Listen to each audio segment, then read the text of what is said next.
Hi అండి, అందరూ ఎలా ఉన్నారు? ఈరోజు వీడియోలో నేను నోట్లో వెన్నెలాగా కరిగిపోయే నేతి బొబ్బట్లను చాలా సింపుల్ అండ్ ఈజీ టిప్స్తో ఎలా చేయాలో చూపిస్తున్నాను. ఎండ్ వరకు చూడండి, వీడియోని స్కిప్ చేయకుండా.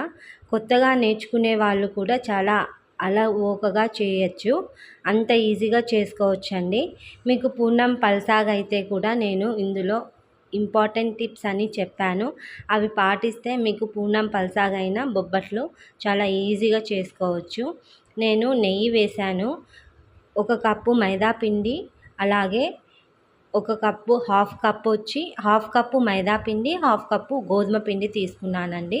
కొంచెం నెయ్యి వేశాను. ఒక 2 టేబుల్ స్పూన్స్, చిటికెడు పసుపు, చిటికెడు ఉప్పు వేశాను. మీరు కావాలంటే మొత్తం మైదా అయినా తీసుకోవచ్చు. మైదా మరీ సాగినట్టు అయిపోతుంది కొంచెం చల్లగా అయిపోయాక. అలాగే గోధుమ పిండి వేసుకుంటే బాగుంటుంది, అలాగే హెల్తీ కూడా కాబట్టి. సో మంచిగా మిక్స్ చేసుకోవాలి, ఆ పిండిలో కలిసిపోయే విధంగా. వాటర్ వేసుకోవద్దు. తర్వాత కొంచెం కొంచెం వాటర్ వేసుకుంటూ పిండిని మంచిగా సాఫ్ట్గా కలుపుకోవాలి. ఒక 10 మినిట్స్ పక్కన నానబెట్టుకోవాలండి. చూడండి, ఈ విధంగా కలుపుకొని దాని మీద కొంచెం ఆయిల్ వేసి మంచిగా నానబెట్టుకోవాలి. ఈ భక్ష్యాలు చేసేటప్పుడు చాలా వరకు ప్రాబ్లం వచ్చేది పూర్ణం దగ్గరే అండి. పూర్ణం పల్సాగైతే ఏం చేయాలనేది ఈ వీడియోలో చూపిస్తున్నాను. ఇది చాలామందికి హెల్ప్ అవుతుంది. స్కిప్ చేయకుండా అయితే చూడండి. తర్వాత శనగపప్పును నేను 1 కప్పు మైదా, అలాగే 1 కప్పు శనగపప్పును తీసుకున్నానండి. ఇది మీరు నానబెట్టుకొనైనా కుక్కర్లో వేయచ్చు. నేనైతే డైరెక్ట్గా నానబెట్టలేదు, డైరెక్ట్గా కుక్కర్లో వేసేసాను. చూడండి, ఒక 6-7 విజిల్స్ పెట్టాలి. నానబెట్టకుండా ఉంటే, నానబెడితే ఒక 4 విజిల్స్ అయితే సరిపోతుంది. ఈ విధంగా చూడండి, మెత్తగా ఉడికిపోయింది పప్పు అనేది. ఈ పప్పు ఉడికే లోపల పిండి అనేది మంచిగా నానుతుంది. సో ఫస్ట్ మనం పిండి నానబెట్టుకొని తర్వాత కుక్కర్లో పప్పు అనేది వేసుకోవాలి. తర్వాత నేను ఈ పప్పులో ఇలాచీ వేస్తున్నాను. మీరు కావాలంటే పూర్ణంలో కూడా వేసుకోవచ్చు. నేను గ్రైండ్ చేసేటప్పుడు వేస్తున్నాను. అలాగే సోంపు కూడా అండి. ఈ సోంపు అనేది చాలా అంటే చాలా మంచి ఫ్లేవర్ ఇస్తుంది భక్ష్యాలకు. మెత్తగా ఈ విధంగా పేస్ట్ చేసుకోవాలి. మీరు ఈ విధంగా మరీ ఇంత మెత్తగా కాకూడదు అంటే, నేను చేసిన శనగ బ్యాళ్ళని ఉడకపెట్టేటప్పుడు వాటర్ అనేది కొంచెం ఎక్కువ అయిపోయి ఆ వాటర్ అంతా అబ్జర్వ్ చేసేసుకుంది. కాబట్టి నాకు చారు చేయడానికి కట్టు అనేది రాలేదు. సో మీరు ఏం చేస్తారంటే, 1 కప్పు శనగ బ్యాళ్ళకి 1.5 కప్పు కానీ 2 కప్స్ కానీ వాటర్ వేస్తే సరిపోతుంది. తర్వాత నేను హాఫ్ కప్పు బెల్లం తీసుకున్నాను, హాఫ్ కప్పు షుగర్ కూడా తీసుకున్నానండి. మీరు కావాలంటే 1 కప్పు బెల్లమే తీసుకోవచ్చు. షుగర్తో కూడా చేయాలి అనుకున్న వాళ్ళకి చూపిస్తున్నాను. ఫస్ట్ బెల్లాన్ని కరిగించుకోవాలి. కరిగిన తర్వాతనే మనము ఈ శనగపప్పు పేస్ట్ అనేది అందులో కలపాలండి. నేను హాఫ్ కప్పు షుగర్ కూడా తీసుకున్నాను. మొత్తం మంచిగా కరిగిపోవాలి, గడ్డలు గడ్డలు లేకుండా మంచిగా కరగాలి. నేను బెల్లం హాఫ్ కప్పు బెల్లమే ఉండిందండి ఇంట్లో, అందుకనేసి ఇంకా హాఫ్ కప్పు షుగర్ వేశాను. సో మీరు బెల్లంతో చేసుకునే వాళ్ళు మొత్తం బెల్లమే వేసుకోవచ్చు. చక్కెరతో చేసుకునే వాళ్ళు కూడా మొత్తం చక్కెర వేసుకొని అయినా చేసుకోవచ్చండి. కానీ బెల్లం అనేది కొంచెం హెల్తీ కాబట్టి బెల్లంతో చేసుకుంటే భక్ష్యాలు ఇంకా రుచిగా ఉంటాయి. సో మంచిగా మనము కలుపుతూ ఉండాలండి. మనము ఆపేస్తే అది గడ్డ కట్టిపోతుంది. బెల్లం మొత్తం మంచిగా కరిగిపోవాలి. అంటే ఇది మనకు నీళ్ళలాగా రాదు. ఈ భక్ష్యాలు చేయాలంటే చేయంగా ప్రాక్టీస్ అవ్వంగా వస్తుందండి. ఒకటేసారి కొత్తగా స్టార్ట్ చేసే వాళ్ళు కూడా నేను ఇప్పుడు చెప్పిన టిప్స్ని పాటిస్తే చాలా ఈజీగా చేసుకోవచ్చు. చూడండి, నేను పప్పు కూడా వేసేసి కలిపేశాను. సో ఎక్కడా కూడా గడ్డలు కట్టకుండా మంచిగా కలుపుకోవాలి. స్టవ్ అనేది సిమ్లోనే ఉంచుకోవాలండి. ఇక్కడ పూర్ణం అనేది కొంచెం పల్సాగా అయ్యింది.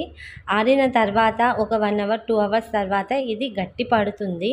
సో నేను పూర్ణం పల్సాగా అయితే ఏం చేయాలనేది మీకు చెప్తాను.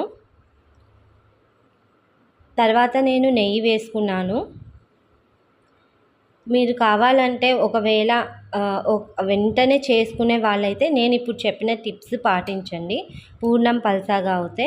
ఒకవేళ మీరు కొంచెం ఈరోజు పిండి చేసి తర్వాత సాయంత్రం అట్లా చేసుకోవాలంటే ఫ్రిడ్జ్‌లో పెట్టుకోవచ్చు పూర్ణాన్ని.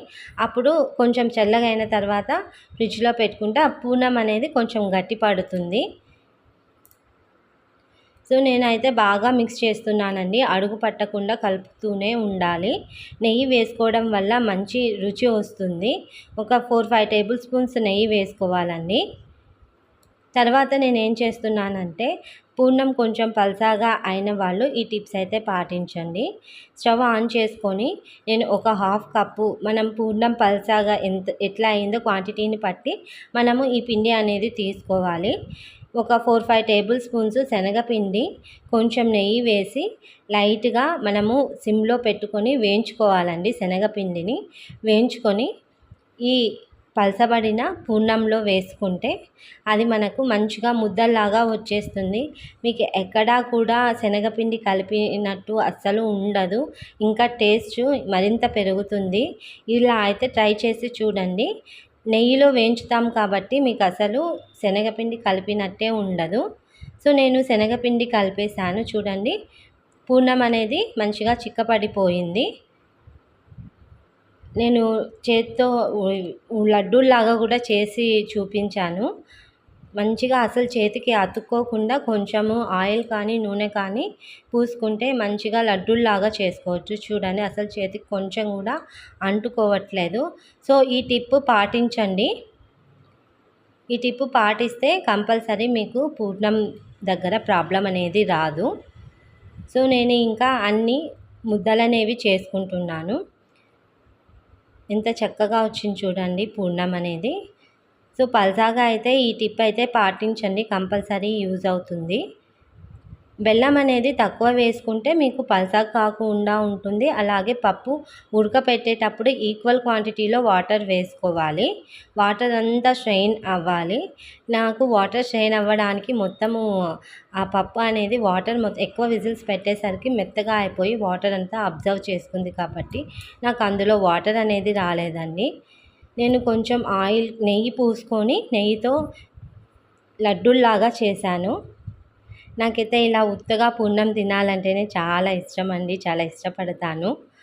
సో నాలాగా ఇష్టపడే వాళ్ళు ఎంతమంది ఉన్నారో కామెంట్ సెక్షన్లో పోస్ట్ చేయండి. తర్వాత నేను ఒక కవర్ తీసుకున్నాను. ఒక పాలిథిన్ కవర్ తీసుకొని మనము పూర్ణము ఎంత సైజు అయితే ఉండలు చేసామో అంతే సైజు పిండిని కూడా తీసుకోవాలండి. అప్పుడే భక్షాలు అనేవి మంచిగా వస్తాయి. మీరు కొంచెం పిండి తక్కువ తీసుకున్నా పర్లేదు. మరీ తక్కువగా తీసుకుంటే మొత్తం పూర్ణమే వచ్చేస్తుంది. మనము భక్షాలు చేయడానికి విరిగిపోతూ ఉంటాయి. సో పిండి ఎంత క్వాంటిటీ తీసుకున్నామో పూర్ణం కూడా అంతే క్వాంటిటీ తీసుకోవాలి. చూడండి ఈ విధంగా ఎంత చక్కగా వచ్చేసాయో. ఇంకా పల్చగా కావాలంటే కూడా చేసుకోవచ్చు. కొంతమంది మందంగా చేసుకుంటారు. భక్షాలది కవర్ ఉంటుందండి, అది కూడా తెచ్చుకోవచ్చు. అందులో కూడా చేసుకోవచ్చు. ఇంకా పాసిబుల్ లేని వాళ్ళు ఈ విధంగా చేసుకోవచ్చు. నేను పైన నెయ్యిని అప్లై చేస్తున్నాను. నేతి బొబ్బట్లు కాబట్టి నెయ్యితో తింటే చాలా బాగుంటుంది. ఈ బొబ్బట్లను వేడివేడి బొబ్బట్లను పాలల్లో నానబెట్టుకొని కూడా తింటారండి. మా నాన్నకైతే చాలా ఇష్టము పాలల్లో నానబెట్టుకొని తినేవాడు. సో నేనైతే ఉత్తదే తినేస్తాను. కొంతమంది నెయ్యిలో అద్దుకొని కూడా తింటారు. సో బొబ్బట్లు ఎలా చేసినా మనం చేసే ప్రాసెస్ మంచిగా ఉంటే ఎందులో అయినా తినచ్చండి. సోంపు అనేది మర్చిపోవద్దండి, సోంపు వేయాలి. ఈ బొబ్బట్టు కొంచెం సరిగా రాలేదు ఫస్ట్ బొబ్బట్టు కాబట్టి. ఈ నెక్స్ట్ బొబ్బట్టు పెనానికి అతకపోయింది. పెనం బాగా కాలిపోయింది. వెంటనే తీసేసేసరికి పెనానికి అతకపోయింది. మనము స్టవ్ అనేది సిమ్లోనే పెట్టుకొని వేయించుకోవాలండి. లేకపోతే పైన తొందరగా కలర్ వచ్చేస్తుంది, త్వరగా కుక్ అనేది అవ్వదు. నేను ఇంకొక బొబ్బట్టు వేశాను, భక్షం వేశాను. భక్షాలు అంటారు, బొబ్బట్లు అంటారు, పోలేలు అంటారు. మా సైడ్ అయితే ఎక్కువగా భక్ష్యాలు అంటామండి. తెలంగాణ సైడ్ అయితే ఎక్కువ బొబ్బట్లు అంటారు. చూడండి ఎంత బాగా పొంగిందో. సో మనము పిండి అలాగే పూర్ణం ఈక్వల్ క్వాంటిటీలో తీసుకోవచ్చు. తీసుకుంటే ఈ విధంగా మంచిగా వచ్చేస్తుందండి. పొంగుతూ వస్తాయి బొబ్బట్లు కూడా. ఇలా వేడి మీద ఉన్నప్పుడే మనము నెయ్యి పోసుకొని దాని మీద తినొచ్చు. అంటే హెల్త్ డైట్ చేసేవాళ్ళు కానీ, హెల్త్ గురించి ఎప్పుడో ఒకసారి తింటాము, రోజు తినము కదా, ఒక పూట తింటాము. కాబట్టి ఏం కాదండి, మంచిగా తినొచ్చు. దానికి తగినట్టు ఎక్సర్సైజ్, యోగాస్ చేసుకుంటే సరిపోతుంది. లేకపోతే ఇలా మామూలుగా పైన అప్లై చేసుకొని నెయ్యితోనే కాల్చుకొనైనా తినొచ్చు. ఇంకా బొబ్బట్లు అనేవి మామూలుగా పాలతో తింటాము, నెయ్యితో తింటాము. బొబ్బట్లు ఇంకా కొంతమంది మామిడికాయ గుజ్జు ఉంటుంది కదా, మామిడి పండు గుజ్జు, మామిడికాయ కాదు, అందులో కూడా అద్దుకొని తింటారు. సో మీరు ఎలా తింటారు అనేది కమెంట్ సెక్షన్లో పోస్ట్ చేయండి. మీరు కూడా ట్రై చేయండి. కొత్తగా నేర్చుకునే వాళ్ళకి అయితే కంపల్సరీ యూస్ఫుల్ అవుతుంది. ఈ బొబ్బట్లు మనము ఎప్పుడు కావాలంటే అప్పుడు చేసుకోవచ్చండి. ఫెస్టివల్స్ అప్పుడే కాదు, మామూలుగా ఒక చిన్న కప్పు పిండి, కొంచెం శనగపప్పు ఈక్వల్ క్వాంటిటీస్లో తీసుకొని ఒక 4-5 భక్షాలు చేసుకొని మనకు ఎప్పుడు తినాలనిపిస్తే అప్పుడు తినచ్చు. చూడండి ఎంత మెత్తగా వచ్చిందో, ఎంత బాగా వచ్చాయో భక్షాలు అనేవి. ఎక్కడా కూడా పూర్ణం అనేది అతుక్కోకుండా చాలా నీట్గా వచ్చాయి. ఇలా ఈక్వల్ క్వాంటిటీస్లో చేస్తే మీకు పూర్ణం పల్సాగైనా నోట్లో వేసుకుంటే వెన్నలాగా కరిగిపోయే భక్షాలు రెడీ అయిపోయాయండి. ఉగాదికి చేద్దామనుకున్నాను, నాకు కుదరలేదండి. అందుకే నేను యూస్ఫుల్ అవుతుంది ఎవరన్నా కొత్తగా నేర్చుకునే వాళ్ళకు అనేసి చేశాను. నాకు కూడా ఎప్పుడు భక్షాలు చేస్తే సరిగా కుదిరేవి కాదు, కానీ ఈసారి నేను తెలుసుకొని చేశాను. చూడండి ఎంత మెత్తగా, అసలు ఎంత బాగా వచ్చాయో. మీరు కూడా ట్రై చేయండి. సోంపు వేయడం వల్ల ఫ్లేవర్ అయితే అద్భుతం అండి. మీరు వేసి చూడండి, మీకు నేను చెప్పేదానికంటే మీరు స్వయంగా ఆ టేస్ట్ని రుచి చేస్తేనే అర్థమవుతుంది. సో నేను ఇంకా తింటానే ఉన్నాను. మరిన్ని వీడియోస్ కోసం నా ఛానల్ని లైక్ చేయండి, షేర్ చేయండి, బెల్ ఐకాన్ క్లిక్ చేసి సబ్స్క్రైబ్ చేసుకోండి. Thank you for watching.